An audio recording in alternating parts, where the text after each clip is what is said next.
Okay, Carson, so we have closure on the Velvet Sundown. Have you been listening to all their albums and all their tracks in anticipation of this moment? Are you ready to spill the beans? I've become a Velvet Sundown super fan. I've got all the merch ready to... Can't wait to hear about what my new favorite band has been up to since we last talked about them. Just keep adding monthly listeners to the ticker every time somebody brings them up. Absolutely. But hey, this is the whole news cycle on the Velvet Sundown. So how long was the news cycle on the Velvet Sundown? It was like end of June. For me, I think of Jazz Fest time, right? So this is over a month we were hearing about this. And now at some point in the last couple weeks, they ran out of news. And it was actually not long after we originally talked about it, to be honest. Like this stuff that we're gonna bring in today and wrap up the story on, it happened like around the time we did bring it up here. So it maybe if you look at it that way, the news cycle was only like a week long, which feels more appropriate. It was longer than a week though. There was a lot of back and forth, but still pretty quick, pretty short lived. Too long, that's for sure. That's all we need to say, is that too much ink has been spilled. But anyway, there's two stages to the wrap up here.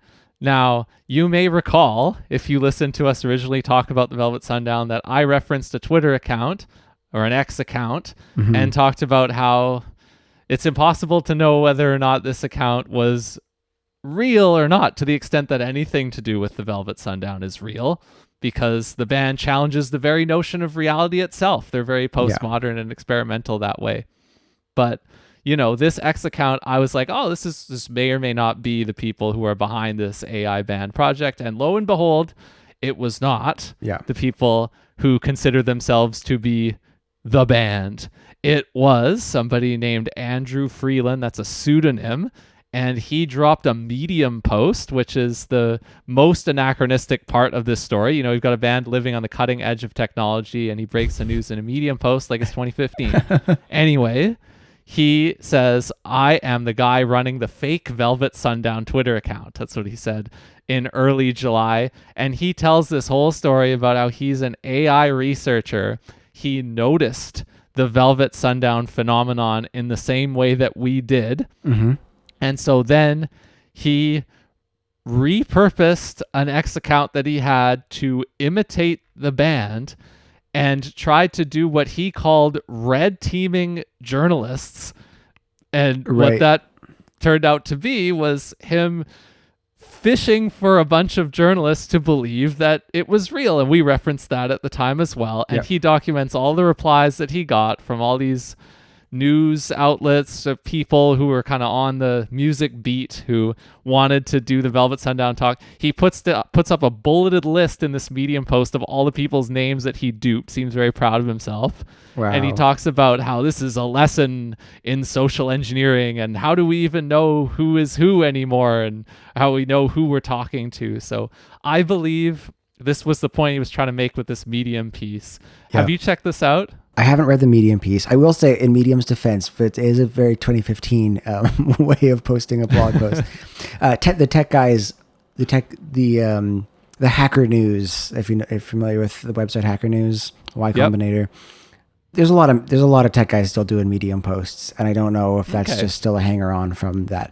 But all the guys, when I'm having to read like technical blog posts from some nerd who's figured something out that I need to learn from, they're all still Medium posts. Okay, so I don't want to do a disservice in the same way that I tell people that Tumblr still exists. You know, I don't want to be that guy. So point taken. All right, stand corrected. So Medium's still out there, especially for fellas in this tech world. I hadn't checked it out. I think it's an interesting point he's trying to make, and we did see, you know, news outlets kind of rush to even want to talk to this account. I think he's maybe giving himself more credit. Like, I think if he'd gone on long enough that, like, you know, the New York Times and Tech Radar might have gone like, hang on, like, or whatever, might have just, you know, reported what he said and then said, like, we can't verify that this guy's actually Velvet Sundown, and come to their own conclusions. I think part of responsible journalism is to talk to someone who's claiming to be the band and see what they have to say for themselves. Yeah, I mean, I think there's a filter here of it's like, why would somebody care enough to impersonate a band like this that I think would cause a Sure. lot of the journalists to fall for it? Like, this is not a domain where you expect people to be putting in this unhinged level of effort to try and red team them or whatever. So I think that alone makes the journalists more gullible.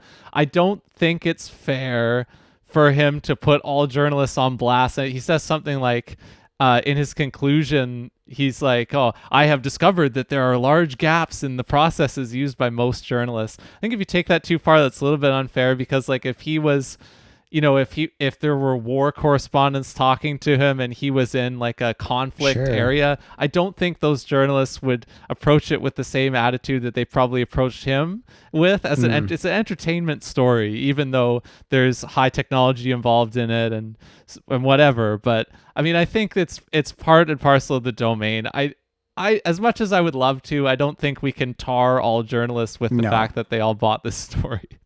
Yeah, and I think it's even an exaggeration to say that they all bought the story. Like, having read some of the reporting on this, it was not all hook, line, and sinker. But I think also to your point, yeah, who cares? Yeah, we didn't buy it necessarily either, Yeah. so surely not everybody did. So that was on one side of it. Now the follow on to that was that the actual band then released a statement, and they have a different X account that is now their official band account, and they have embraced the full identity of it as an art project, basically. And the statement opens. This is from a couple of days after that, or yeah, July 5th. So again, right around the time we originally talked about it. Not quite human, not quite machine. We live somewhere in between.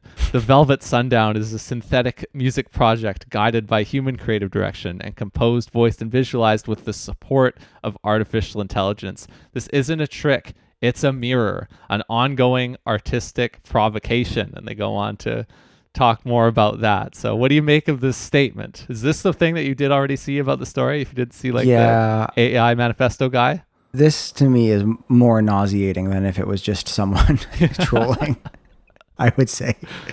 This is the worst possible outcome. Is it's someone trying to be high-minded about their bad AI band. And yeah, he referred characters, stories, music, and lyrics, original creations. Our original creations generated with the assistance of artificial intelligence tools. I mean, like, I hate Good for this. you. Yeah. This Cool story, bro. this sucks. I kind of wish it was someone trying to make a point, or just like a kid trying to make a buck on streaming royalties. I would rather this be streaming fraud than someone trying to be like, someone going all Timbaland on it. Yeah. So the AI researcher guy thought he was being high-minded. It's like, I'm exposing journalists and I'm exposing the band. And then the band comes in. It's like, whoa, that's crazy, bro. Yeah. Hold my beer. Yeah. Yeah, we are. So everybody's nauseating in this story. Yes. I think we're about to enter an era of really obnoxious events like this happening. And can't wait. Can't wait to see what else comes out of this new slop era. Okay, so I'm going to introduce something else into the mix here. This is from a different era now, not too long ago, but are you familiar with the band called Mostly Other People Do the Killing? No, it rings no bells. Nobel Prize. No, I'm Nice. let me pull this up for you. Great. I'm doing this live. Mostly Other People Do the Killing is a jazz band, I guess you could say. Okay. And they did something that is not exactly what the Velvet Sundown did. It has some very notable jazz musicians who were in the band, like saxophonist John Iravagon, who I know because he's played a lot with Dave Douglas, trumpet player Peter Evans, who's also like an awesome experimental-minded musician. Peter Evans, yeah. Yeah, so they were members of this band. I think of it as like a 2000s band. Sure. They probably went on to do some other things, but I wanted to find the date of this. In 2014, this band released an album called Blue, and it is a live studio. It's a studio recorded note for note cover of the entire album Kind of Blue. Whoa. On every instrument. Wild. See, that's high effort. That's great. Yeah, it's stupid of me actually to compare it to the Velvet Sundown because they're not the same thing at all. They're just like art projects in popular music, basically, is what I could call it. Yeah, and maybe where the amount of effort is completely different. The point is the sensationalism more than the outcome, I imagine, in both cases. That's the comparison you could draw. But that's awesome. See, and maybe that's my human bias. That's like some people doing something extremely hard. I have heard of that, actually. I just didn't know that the band, most of the people do the killing, was the one who did that. That's awesome. Yeah, so maybe we could leave it and set up a spectrum like that of like all the different art stunts you could do in music. On one end, you have something that like requires you to sound exactly like Cannonball Adderley and like play his entire solo on 5 tracks. Yeah. And then on the other one, you like just use Suno like everybody else, but claim you're doing something revolutionary. Yeah. Yeah. That's the spectrum. Wow. You're not doing anything more revolutionary than what Rick Beato's doing when he's like using Suno on his live stream and showing people what you can do with it. Oh man, I have not kept up on Beato's AI takes. I don't know if I want that. Well, we don't have to go there. Is Beato pro AI? No, I mean he has to do honest position on it. Okay. And he knows how to use Suno. Like he's just showing people like, hey, this is crazy. This is what you can do with it. Okay. Yeah. He doesn't have a lot of takes on it, but I guess we'll leave it there because I mean we're sick of talking about this band too, so we'll let them ride off into the sundown now and not discuss them anymore or whatever else they do. Great. Happy. Yeah. Okay, I got another quick hit thing that I want to bring up here because I sent this to you when it happened. This is kind of more stuff that happened over the summer when we were going different places, and there's some festivals that are trying some different things, some festivals that are coming up where they made some announcements over the summer about not necessarily even how they're going to react to the tougher economic environment, because these might not be economically positive moves for them. But I'll start with this one. Bumbershoot Music Festival. They put out a post that I sent you back around when it happened. This is from July 15th on their Instagram. They say, we're making Bumbershoot more affordable for everyone. We've been hard at work behind the scenes, and thanks to our generous sponsors, we've dropped the prices of 2-day tickets. And then they talk about how they're like refunding parts of people who have already paid the higher price, but they're dropping all the prices. We are happy to announce a significant price drop, lowering 2-day passes from $225 to $150, so $75 drop. Yeah. And they talk about how sponsorships have made this happen. And they say, the generosity of their sponsorships, quote, allows Bumbershoot to reinvest in its community, subsidizing ticket prices so that more people can take part in the celebration. Which is a noble motive, for sure. But what do you think about people running experiments like this and like announcing this at this point in your festival on the route? What was your reaction? Yeah, I thought it was a really odd move. I don't know if I'd heard of festivals doing that. I had heard of maybe more in the concert space that there's been like kind of a struggle to move tickets. And, you know, we've seen things like, the Black Keys famously having to like cancel an arena tour and fire their manager because they like couldn't sell enough tickets. My mind went there first with Bumbershoot. Like, obviously it's a good thing to lower the ticket prices, especially if they were not moving tickets fast enough. It means they probably just made a pricing error or an error in judgment. I did not look this up. Do you know if this was a major increase from last year? Was there like sort of a miscalculation there? I'm going to guess it was probably relatively flat. I didn't look that up either. I think it's an interesting question because I think people have had to raise prices a lot for all kinds of things lately, and sometimes that could get pretty steep and beyond what people were willing to pay. I agree with you that I'm sure it was motivated by soft sales, and it's like, okay, we got to do something. What are we going to try? That's a situation that so many people are in right now this year. Yeah. Yeah, and I think, it's the soft sales can be that all the consumers are feeling the pinch of the cost of goods going up across the board. And so when you're thinking about like, do I want to go to Bumbershoot and spend, for yourself and a partner, $500 roughly after tax US for 2 days? Probably not, if times are tough. And so maybe that makes it a lot more appealing. So it's probably a good thing. Yeah, I would be curious to hear kind of the background of it. I would be curious to know like how steep the price increase was year over year, because I think, we've certainly seen price increases happen on some things just because of like the general inflationary state of things, where someone will come up with a price that looks completely unreasonable for a good and then have to adjust because they've just ballparked. They've just gone like, well, stuff's more expensive or our costs have gone up. And so we're going to pass that on to the consumer, and then had to kind of backpedal a little bit. So I'm not sure how much of that was this versus just like things are so tough that tickets that would have sold last year just fine are not selling this year. Off the top of my head, I don't know. We might actually be running the same pricing on Jazz at the Bolt 2026 that we ran last year. So that would be interesting. I don't think if we're raising the prices, we're not raising them by much. That's to be determined. Should be determined probably within the next episode or two. But I don't think we're doing a big price increase at that festival. So that's interesting. I thought, well, the $75 drop is pretty big. Like I was like, well, I bet you they could have gotten like how there's a curve on it on this, right? But how much less goodwill would they have gotten if it was only $30 or $40? Like they probably would have gotten like the same amount of goodwill. So it's aggressive. They probably couldn't have made. Yeah, I wonder, because obviously this probably caused a lot of people who are either fence sitting or just had decided no to either reconsider. And I think with the timing of the announcement, right? Because like many festivals, when people are buying the tickets, it's many months ago.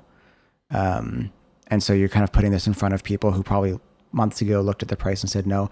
The first result that I saw for the 2-day pass, that the one that is now $150 from 2024, $150 in 2024. Whoa. That I am live Googling, so I could be missing details here, but that might be exactly what happened. And so you're telling me that they jacked up their price by 50% and then they had soft sales, and so they returned it to what it was? I guess so. Let's see. Yeah. There might be some early bird effects in here too. Yeah, prices start at Friday, March 8th, 2024, prices start at $150 for a 2-day pass before fees. So that's certainly what it looks like, is that there was this, and so it makes certainly the new deal seem not so altruistic when they're just having to backpedal, right? Yeah, think what you will about that, but that's wild. Wow. Yeah. I mean, like we charge in that like 100-ish range for Jazz at the Bolt. Mm-hmm. I forget whether that's early bird or like the mainline price. So yeah, that would be like if we raised it to 150 and then it didn't sell very well. And the next year we're dropping the prices. We're taking it back to $100. Yeah. Yeah. Wild. And I wonder if that, they say like if they got additional like sponsors and advertisers to cover that.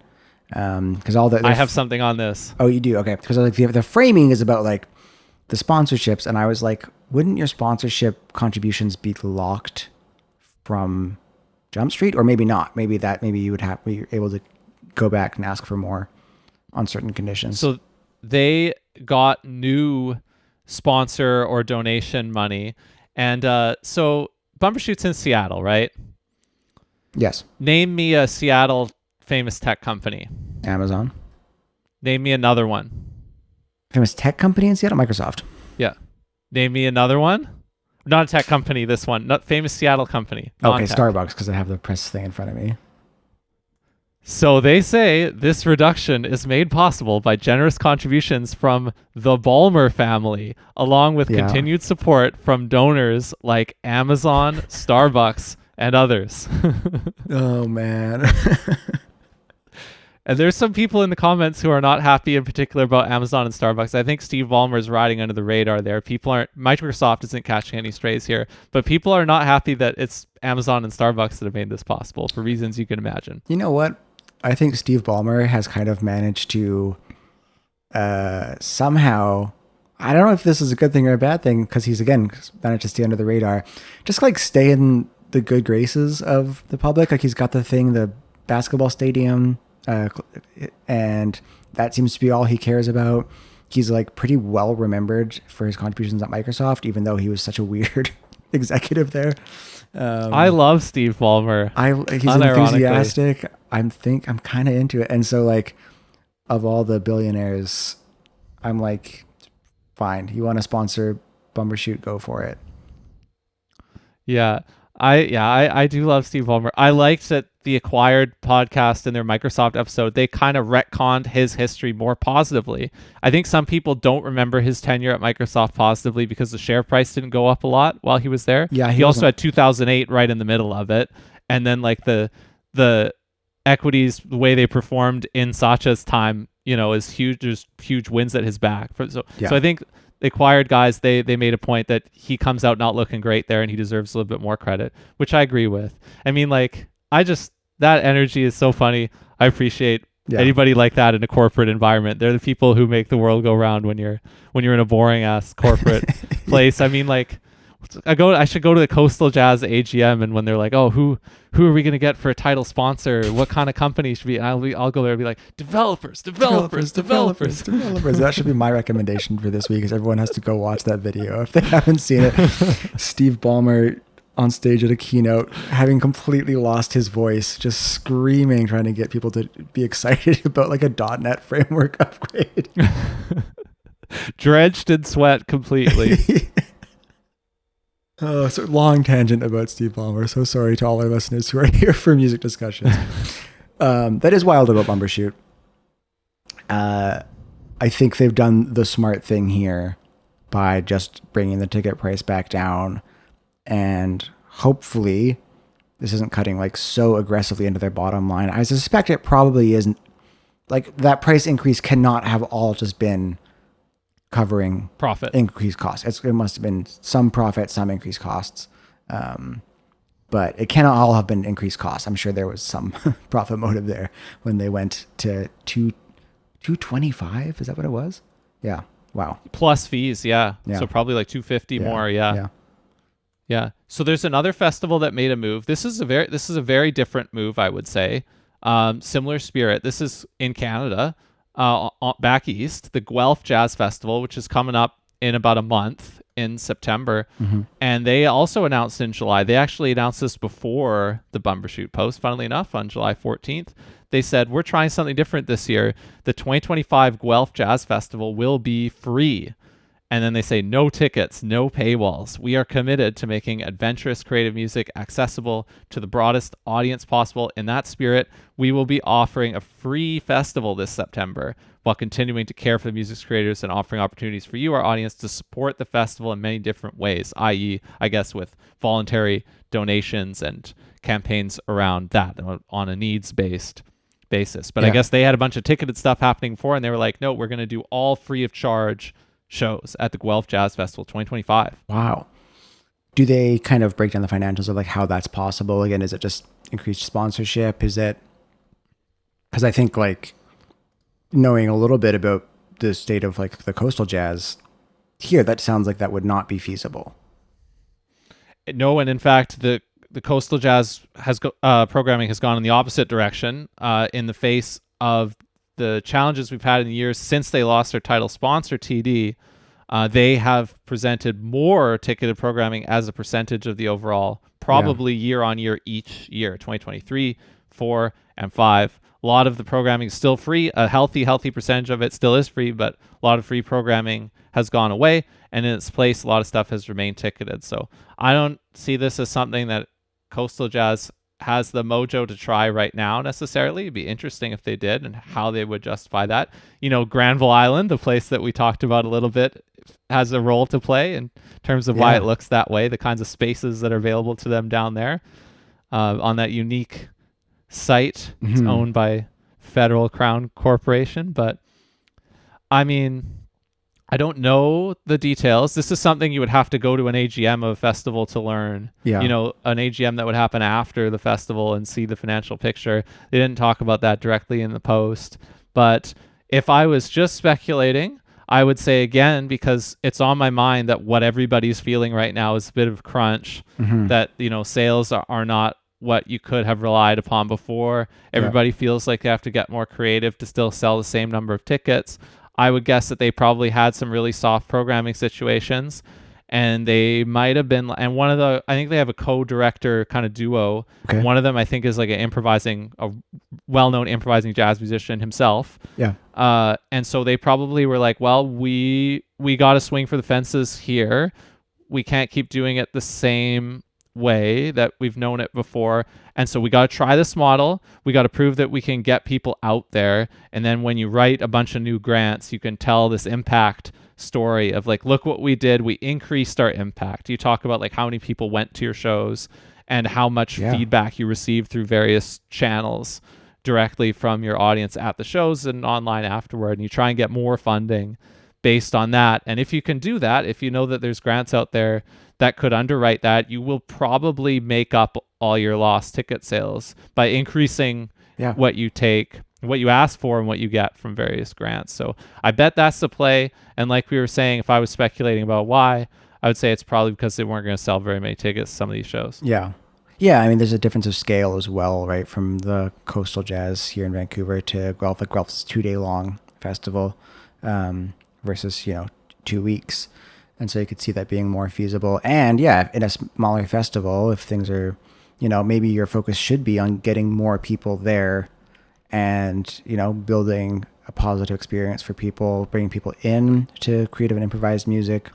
And, in future years, people might remember that and have come to see shows that they would not normally have come to see. And, you're maybe kind of rebuilding a foundation of audience from something that maybe was struggling. Yeah, I also wonder if there's a model of keeping the festival free, if you can underwrite it with those grants, and then rolling that into year-round programming that is ticketed. Totally. Yeah, that's a very interesting model. I'd be very curious to see how it goes. It's in September, it says. So, I wonder, do we know anyone in? Not right now, but if you're watching this and you're on the team at the festival, reach out to me. I'd love to talk to you. We're just speculating about what may be going on because we think what you're doing is interesting. So yeah, I think cheers it's to that. Very cool move, and I hope it works well. And I love hearing that music is accessible and people just trying what they can to make things a success, which is cool. Yeah, so there's a lot of topics that are in this vein that on the docket today, because the other thing that is local and that there's more connections to other things we talked about even is this Vancouver City Council motion. And this went down about 2 weeks ago now, kind of July 22nd, 23rd. And the motion itself was up for consideration on July 23rd. It was called Urgent Investment in Vancouver's Arts and Culture Infrastructure, Strengthening Vancouver's Cultural Sustainability and Economic Impact, also known as buzzword soup to the brim. It is submitted by Councillor Pete Fry of the Vancouver Greens, so not connected to like the federal or provincial Green Party necessarily, but that's one of like the city parties in Vancouver. And there was some coverage before and after this motion, and I noticed that in this motion, there are multiple things that we've talked about before as ideas or things to try. Right. One of them is implementing a ticket levy, like a surcharge on ticket sales, setting aside that money to support smaller venues or city arts and culture priorities, which we looked at a story, I think, of the UK and an advocacy group that's trying to bring that to the UK. Mm-hmm. So this was proposed in this motion as something that we should do. And another thing that has a lot of local boosters already that was proposed is a cultural land trust. And so in theory, this motion could have eventually led to both ticket levy and cultural land trust becoming realities sooner rather than later in the city of Vancouver, because one of the bullet points that the motion says we want to gather data to support future investment in so this and this. One of them is, quote, creating a community-led cultural land trust seeded with $20 million in the 2026 capital budget and matching city land to secure at-risk spaces and leverage federal and provincial funds. So basically, the recommendation here was like, okay, if we can build a case to support this, we want to fund 20 mil into next year for the cultural land trust, which is like basically what they were asking for, or like, if not that, it's a significant chunk. And then also to see if there's any city land that can be deployed as part of the goals of cultural land trust, securing spaces, and then to try and seek matching funding from the provinces and the feds to further fund the cultural land trust in Vancouver, and to have that be a model for cities in the years to come, to be a leader on it, I guess you would say, if you were promoting this motion. So it's interesting. Those two things in particular both showed up there. Great to have a fan of Upsample Pod in City Council. That's that's awesome. There are, I just have the motion in front of me, some interesting things that he calls out. First is the point 2 of the kind of the whereas portion of the motion, that of all major Canadian cities, Vancouver has the highest population of artists and cultural workers. You think that's per capita or like absolute? It's cited. It's got a citation.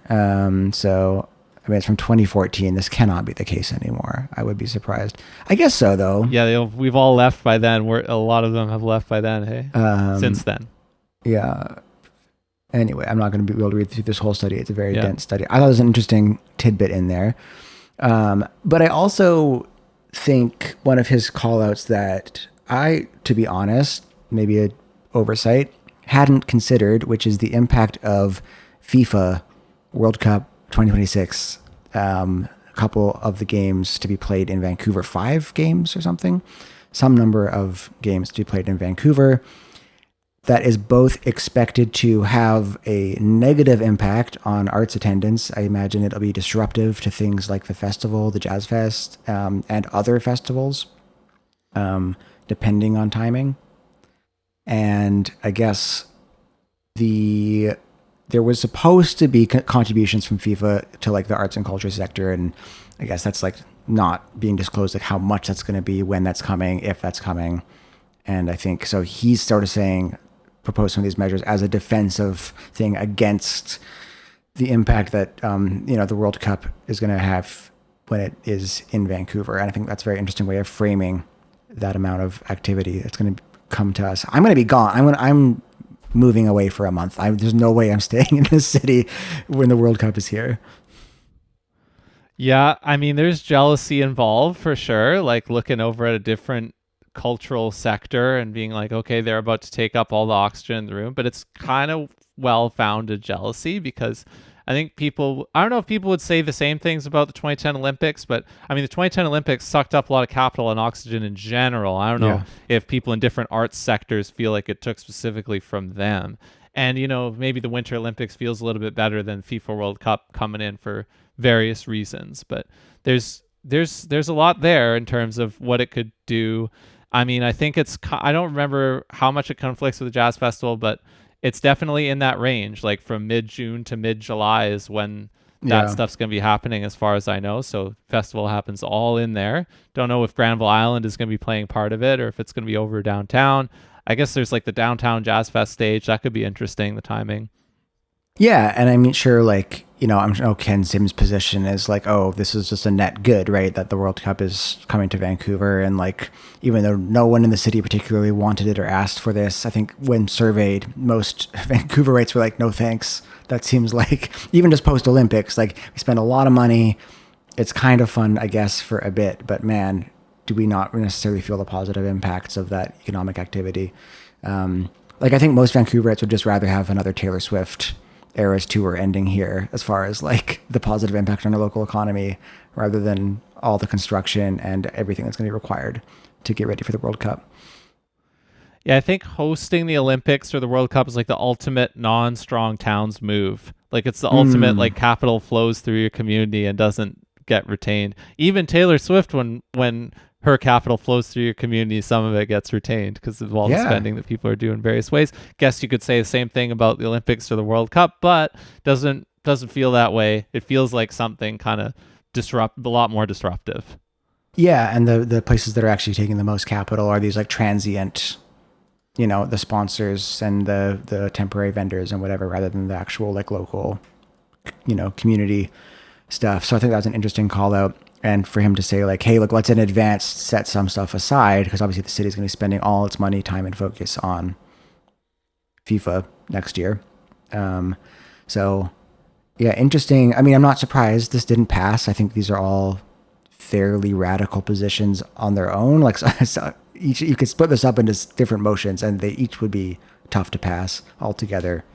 Not that surprising. Yeah, the great recap of it is in Stir by Emily Lith, who's usually the Stir person who talks about these kind of stories, because I remember her name from some other ones. And she talks about in this article the people who spoke, like Christopher Gaze, director of Bard on the Beach, who is a friend of my mom, shout out, and director of Arts Club, and other counselors who were talking about this motion, which, like you said, didn't pass.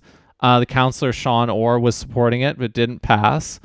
There was a lot of debate about something that comes up early on in the motion's recommendations, which is increasing, this is at the city level, not any like grant programs like Factor or Creative BC that you might be more familiar with, but like increasing the city's arts grants. Now, this is where it gets a little hairy, because another defining issue of 2025 and of the last year as well, in the last 2 years, is that there were a lot of COVID era grants that were very large and generous, operating supports to arts companies when those companies got rugged and needed the funding if they were going to continue any semblance of their normal operations, right? One such thing, and this is something I wrote about in Rhythm Changes previously too, is the BC Fairs, Festivals, and Events Fund, the BCFFE. And this was supposed to be a one-time support, this program, like a COVID era operational support for BC arts endeavors. Right. And what happened was a lot of the organizations we know relied upon money from the BCFFE to keep going through those years. And then coming out of it, when you had other economic challenges like inflation, etc., the BCFFE kept giving funding to these things. So there's this kind of phenomenon of like, quote unquote, one-time COVID era funding things ended up not being one time. There's nothing more permanent than a temporary government program, goes the old adage, the famous story of how income taxes began. It's going the other way, I guess. The BCFFE giving out money from the province. Yeah. But BCFFE got ended. It got suspended. Okay. And when I wrote about it, it was actually, what was the date on this? It was February 2025 when I looked at people trying to not let it get suspended, advocating for the continuation of the BCFFE. And a lot of, my clients and people like that have benefited from this program. So fair enough, right? But there is this kind of theme under a lot of 2023 and 2024 arts annual reports and discussions about operations, which is like, oh, all these big grants are coming to an end and we don't know what to do. Right. And so this motion addresses that and says we should commit to keep funding at this level and not let it be a one-time thing, which is a choice. Yeah. It's not always going to be the right choice, but it's a choice. So is your strong towns position that suspend the BCFFE, and these organizations ought to find ways to make their programs viable without this these stilts, right, that are provided by the provincial government? Is that would that be the strong towns take on that? Or what do you think? Yeah, of course it would. I don't have a problem saying that, even if my clients would love to keep getting lots of grants. I still feel that I still believe in that. I don't want to live in a world where it's existential for a lot of these organizations. Like if the level of funding diminishes, that they're going to fall apart. That's kind of where we're at. A lot of organizations are at that level, and some of them are going to fall apart, and that's going to suck. But that is also life. That's what's happened over the decades. and there's a life cycle to these things. A new generation of things have to figure out a way to rise out of the ashes of former projects when they don't work, and the ones that can keep going for a long, long time are rare and deserve all the celebration in the world. This is not the only level of grant funding either. There's other programs that are out there. I understand nobody wants to see any of it get taken away, but like when we can't even fund TransLink at the provincial level, like what are we doing here? We got to do something. So I mean, and this is a city discussion. This particular motion, it's not a province one, but every city discussion comes with the implicit, a lot of the stuff we do, we're going to be asking the province and the feds for money to fund part or all of it. So yeah, it kind of is related to the province and to all of Canada as well. But I mean, in the motion, they talk about, this is like item number 1 in the recommendations, increasing cultural operating grants beginning with 10% uplift in 2026, working towards establishing a $40,000 minimum for operating grants to stabilize small equity-seeking organizations. And then, the ticket levy idea was one way to fund part of that, right? Which is, when we talked about the ticket levy originally, it was about giving money to venues. So that's a valid strategy. There's different ways to do this. I get it, but I mean, I'm kind of sympathetic to the people who are like, I don't know if I want to commit to elevating the funding at or beyond like what we originally conceived of as one-time things in this era. That's what side of the conversation I'm on. I mean, I guess one way that these organizations could like work on their continued success, because obviously this motion didn't pass and is tough times for a lot of these, is email the Ballmer family, say what Steve's got to say about it.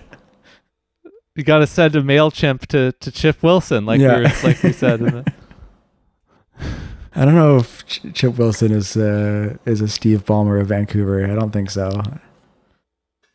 I think he's like the Starbucks of Vancouver. Yeah, that's more accurate. Howard Schultz, is that the Starbucks founder? That rings a bell. I don't keep up with those guys. There's this whole thing recently where like the former CEO of Chipotle was brought in to be the new CEO of Starbucks, and the stock soared on the news because Chipotle was like a good financial, smooth operator, so to speak. I don't know how that played out, but that's an interesting kind of marriage of different fast food brands. That is wild. I guess both companies with a decent app is what you would say about those fast food places. Yeah. I mean, the whole thing about getting a title sponsor is like similar to this thing of Amazon and Starbucks coming in and funding Bumbershoot, isn't it? Like they are going to have to get in bed with somebody in that way. And if there's outrage about it, then that's how it's going to be. You can keep trucking along without it, or you can see who's out there. And I'm not necessarily saying you should always go and get in bed with the sponsor, because there's a lot of, it's just like people leaving Spotify now too. A lot of these issues are interconnected these days. And people are deciding who they want to associate with, which I get. But it's tough. I was going to make that comparison to Spotify. And that the alternative is to just get smaller, right? If these title sponsors, if you wish that Bumbershoot didn't have Amazon, then like maybe Bumbershoot's lineup has to be all Seattle local bands, which I think is awesome. I would love to go to a big festival of just local bands. You can't charge $225 per ticket for that. And it can't be as big and it can't be as long, but that's the trade-off, right? Is like to if you're someone who's concerned about the influence of capital on the way things work, and you're someone who wants these arts organizations to succeed, ideally without private capital, and for better or worse, without provincial government funding, because it's just not there, right? It's not like we can argue all day like, should the province do this? It's not there. Then you have to be down to support these smaller organizations by like going to smaller stuff, and being involved with these smaller festivals, and just being okay when stuff shrinks a little bit, right? With even Coastal Jazz having to kind of reduce the amount of free programming over the weeks. Yeah, I hate to say this point too, but I think this deserves to be brought up, which is I think when it comes to funding, you're in zero sum world in terms of who's getting money, and I think a lot of the organizations who feel like their funding, even if it hasn't been decreasing, if it's flat, Yeah. feel jealous of other organizations who have found ways to get more funding. And so they're like, why not us too? Yeah. And I think that is part of a lot of this advocacy as well. I think the best of the best organizations probably have found ways to be very confident about how much funding. Maybe Guelph is one of them. Maybe that's why. But have found ways to be very confident about how much funding they're going to get in the future. Mm-hmm. And I think there's all the rest of the other organizations in the middle are looking around and like, well, what are they? Why do they deserve that? Right. I think a lot of these kind of things work that way. And I think that gets kind of ugly. And I don't really dig that. And so when I see a lot of these appeals where you kind of get the sense that like people are like, I'll quote from this because this isn't something that, our executive director, Nina Horvath of Coastal Jazz and Blues Society, she didn't say this. This is how the article frames it. This is not her quote. This is a quote from the article in Stir. This is talking about Nina Horvath, who's the ED of Coastal Jazz. Yeah. She estimated that the Jazz Festival generates more than $20 million in economic impact for the city annually. It's an interesting metric. Yeah. However, the core funding that the city provides to the festival has remained stagnant over the last 15 years. Now, I mean, can you really expect it to go up consistently? I don't know. People probably do, but I don't know. I mean, the costs are going up. Yes, that's what they go on to mention in the very next sentence. But just because the costs are going up, does that mean that every organization is sensible to have the expectation that these funding sources should keep on increasing? In theory, you're supposed to be increasing your revenue as well. Right. And I mean, I'm sure the city budgets are not increasing at the rate that the costs are increasing either. And if they are, it's being funded by debt of various kinds. Right. Yeah, exactly. So that's the trade-off there. It's like, I'm sure it's not like that money's got to come from somewhere. Yeah, somebody has to pay for it. That's another theme. The transit plebiscite, we referenced that when we talked about ticket levy, and yes, you gotta earmark something from somewhere, or you pay for it with debt. And most people choose option B at all levels throughout our lifetimes. So that has led us to some interesting places. Absolutely. And we are no longer in a zero interest rate world. And so I think, unfortunately, bills come due for some of these organizations. Yeah. So that's kind of where I was at on this story. There isn't really anything to track from here that led straight out of that motion because it didn't go anywhere. That people kind of lamented the fact that there's a lot of lamentations from people we know that it didn't pass. Be interesting to see the next time somebody attempts something like this. Maybe it takes a change in council, a change at mayor. Maybe one of these items gets picked off and developed into a separate thing on its own in the future. But I think the trend is towards a lot of these things get lumped together into bigger and bigger kind of presentations, like bigger motions.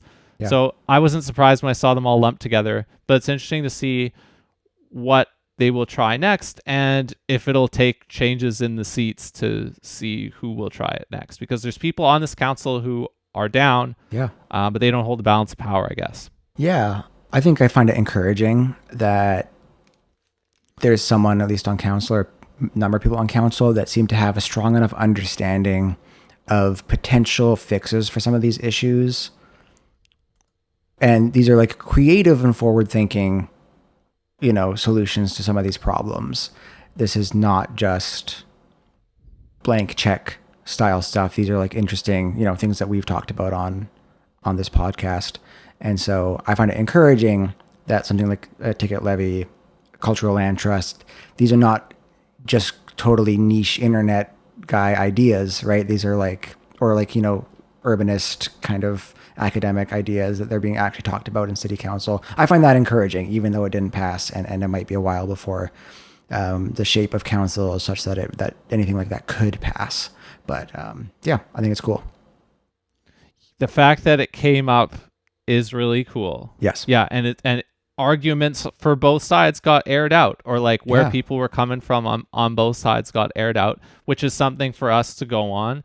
And it's something for the people at the nonprofits to go on, because then they kind of know, they see these people and like, okay, these are our allies.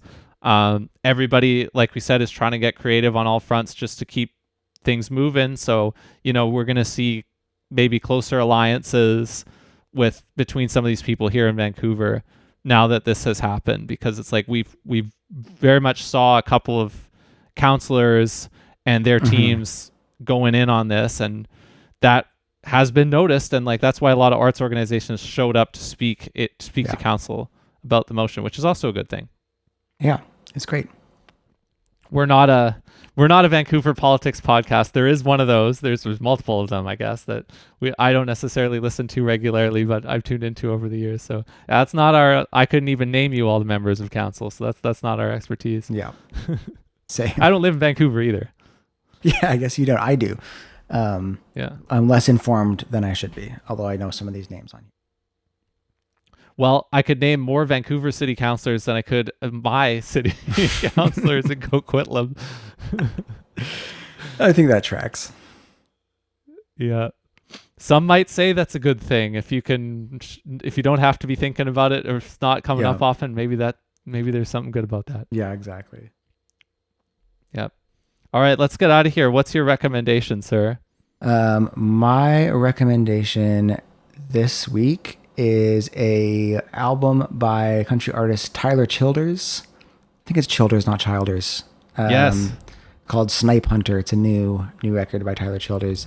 I hadn't heard anything from him since what the album called, like A Long and Violent History, I think is what it's called. Which is more like traditional folk and Appalachian bluegrass music. Snipe Hunter is a great album, and special shout out to the song called Bitin' List, which is a country song about telling someone that he doesn't like them, and if he gets rabies, they'll be high on the bitin' list. That's the chorus. I think it rules. I was listening to it on my drive to work this morning, and I was in a bit of a sour mood, and it kind of just like amped me up in sort of, I was like already a little bit grumpy, and I was like, yeah, high on my bitin' list. It's great. I have heard this album, and this is a good recommendation. This is also an artist I heard a long time ago, and I appreciate. But did you say that you were already a fan of him from like a previous? I had heard, project? yeah, I heard it. I think the album was called A Long Violent History, the previous one I heard, where it's like a little more traditional. I might be misquoting the name of that other album, but so it's like 3 albums ago or something. That's the last time I've listened to Tyler Childers. Yeah, that's cool. Yeah, good record. What have you got for the good people this week? I've also got another musical recommendation, and I like that I get to deliver it verbally first and then in text form later. Yeah. Because that means you get to see how this person's name is spelled. Okay. I'm gonna recommend a Scottish musician here. Okay. A Scottish piper, actually. Ooh. And her name is Breacha Campbell. Now, we'll do this live here. I'm going to type you how her name is spelled. Okay, great. But you can picture it, and if you're listening right now, you can picture this too. How you might spell the name Breacha Campbell. Hit me. And I am now going to type it to you in the chat, which you're not going to be able to see if you're listening, but Carson is going to be able to react to this right now. This is how you spell her name. Whoa. Okay. I see how we get there. But the ch in Breacha is GHDE, which is maybe the most shocking part. Campbell, if you've seen like an Irish name, it's Scots, but not Irish, but yeah, with a hard CH, Campbell. Interesting. Yeah, I would have So never... the reason why I'm recommending this is I hadn't heard of her either. She's younger than us, and so is Scottish saxophonist Matt Carmichael, who's one of my favorite musicians of the last handful of years. His album this year, Breacha plays on it on one track, and that is one of the tracks that I made a chart of recently because I'm going to have a rehearsal for my band Western Red Cedar, where I play folk tunes and like an improvising ensemble. And right now I haven't written for that group yet. I pick other tunes that have inspired me that kind of sound like at a meeting point of the folk traditions that I've played and jazz traditions. So Brita plays on one track called Aglow on Matt Carmichael, Dancing with Embers. And I was like, oh, this is cool. We actually have pipes on one of these tunes because we didn't before. And then she released a new album called Sunwise this year, which is quite a cool album. It's very ambient. Okay. There's a couple of moments that are fiddle tuney, and there's even a couple of lilting, which is what you call like Celtic scat. Lilting, I guess, as you could imagine when you like scat a jig or a reel tune. There's a little bit of that. There's a little bit of fiddle tune, but otherwise it's like a very soundscapey ambient. Wait, it's an ambient pipe. album. She's piping in an ambient, so it's like verby and droney. That's very cool. So I think you'll dig it. I think you'll get a lot of work done listening to this record. So I think you'll like it. A lot of the song names are in Scots Gaelic as well, which is very cool. Yeah. What an odd looking language. Love it. Yeah, so that's what I got. It's an interesting time right now. It's August. I'm gonna hit summer break at Rhythm Changes very shortly. Nice. So I'm not gonna do any more interviews on this channel. I'm not gonna do any more content at Rhythm Changes after the next couple days here for the rest of August. Yeah. So Rhythm Changes stuff's gonna come back in September. We are gonna come back, I'm pretty sure, in 2 weeks' time and do one, I think, because I don't think you're traveling We'll be around anywhere in that period of time. I will also be around. So that is the only thing that is going to drop on this channel for the rest of August. So if this one felt good, it felt like catching up because I haven't seen you in a bit. So it was fun. I enjoyed it. Thanks, man. Thank you, and enjoy the RC vacation.